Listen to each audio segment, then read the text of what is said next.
Hello everybody and welcome to Forever Rugby on Forever Sports. For today's 5 things learned about the Six Nations. I look back at the entire tournament and just a couple of things you picked up about some of the teams and sort of the tournament as a whole, and just sort of what we can maybe look forward to and maybe sort of take away in terms of how each side is developing, where they are in their sort of, just where they are, I suppose, is the question. You know, are some of them building towards something? Are they at their peak at the moment?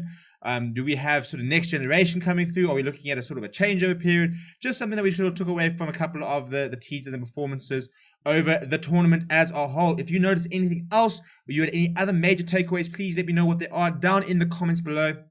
Do smash a like on the video as well. Subscribe if you are new. I want to try and hit 1,300 subscribers, so please make sure you do show your support. Right, so without any further ado, let's go take a look at number 1. So quite a well-established rhetoric is that England were guilty of picking players on reputation rather than form, in particular relation to the Saracens players who weren't playing any club rugby. And that has been one of the reasons that England have sort of been criticised for maybe starting off so slowly and taking a while to really get going in the Six Nations, because their players didn't look quite up to scratch. And you know, for a team, for a side which is very Saracens dominated, to not have had those players playing, you know, club rugby week in, week out, it did look a little bit sluggish and a little bit off the pace. And, you know, I think it was just small things. And, you know, if you look at the discipline, you look at the tackling, you look at maybe just the fitness, for example, just weren't quite up to scratch throughout the entire tournament. That's why England ended up finishing 5th, because as a side, you know, we know what they're capable of. I mean, we're talking about World Cup finalists. We're talking about Six Nations champions last year. You don't just become really bad overnight. I think, you know, with a full season behind them, I think they're still a class outfit. But I do think that they paid the price for playing players who weren't playing enough rugby at the time, weren't match fit, weren't in the best sort of form. And I think that's always an interesting sort of debate, whether you pick on form or whether you pick on reputation. You know, you talk about form being temporary, class being permanent.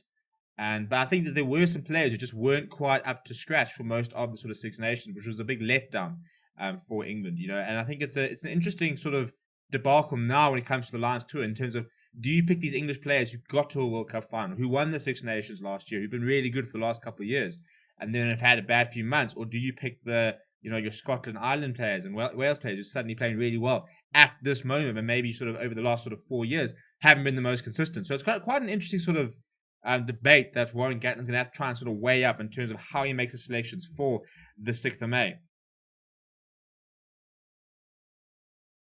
So they might have finished 4th, and I think that, you know, it's probably quite a big thing to say that they were title contenders, but Scotland really were not far off actually competing for the Six Nations tournament. When you think of how close their losses were, I do think that probably even more so than Ireland, who did finish them, I think that Scotland, if a couple of things had gone their way, maybe a red card or two, stuff like that, were genuine contenders for the Six Nations. And I think that, you know, if you look back at that red card against Wales in the 54th minute, and you think, had that not happened, if they go on to beat Wales, they win the Six Nations.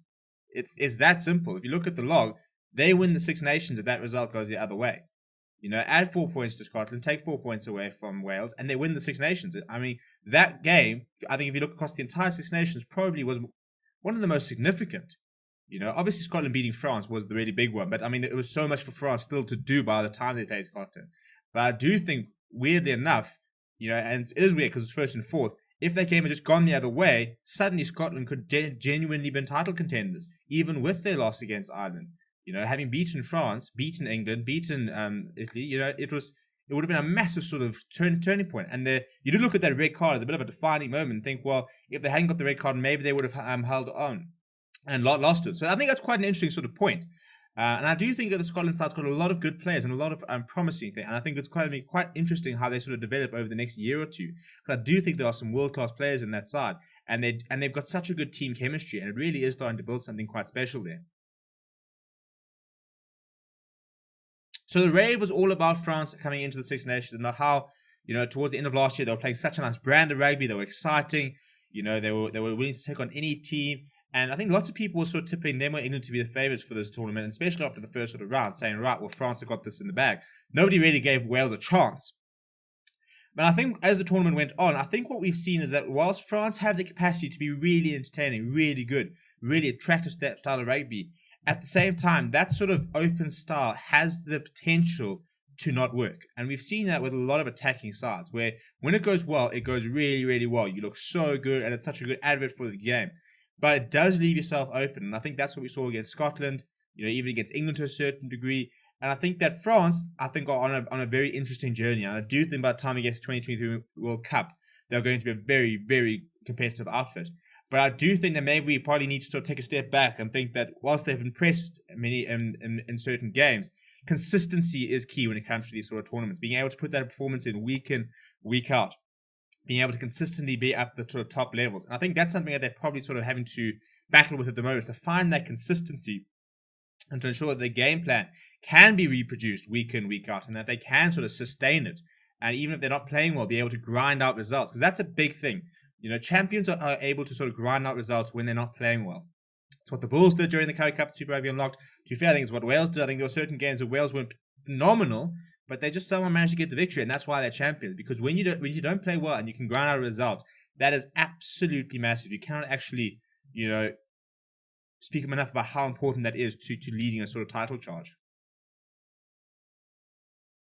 A team which I don't think was talked about much was probably Ireland, and I think that as a side, they actually didn't have a bad campaign by any means. And I think that, maybe sort of the scheduling of it, and they kind of sort of went with they would win and they'd lose and they'd win and they'd lose. But that victory against England, for me, we suddenly saw the Ireland of old, where the Ireland that beat the All Blacks, the Ireland that we sort of got us excited, because tactically they were just so good. They just won every small battle, but they had some brilliant moments.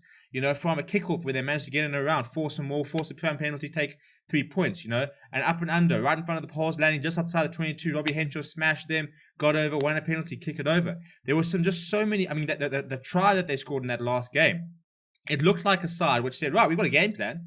This is what we're going to do in these moments, and they executed it perfectly. And when a side can do that, and they have the potential to do that, they can honestly challenge anyone. If you go into a game saying we know how to beat them, we know what we need to do, and they're really well drilled, and that's what they were in that last game. They were so well drilled.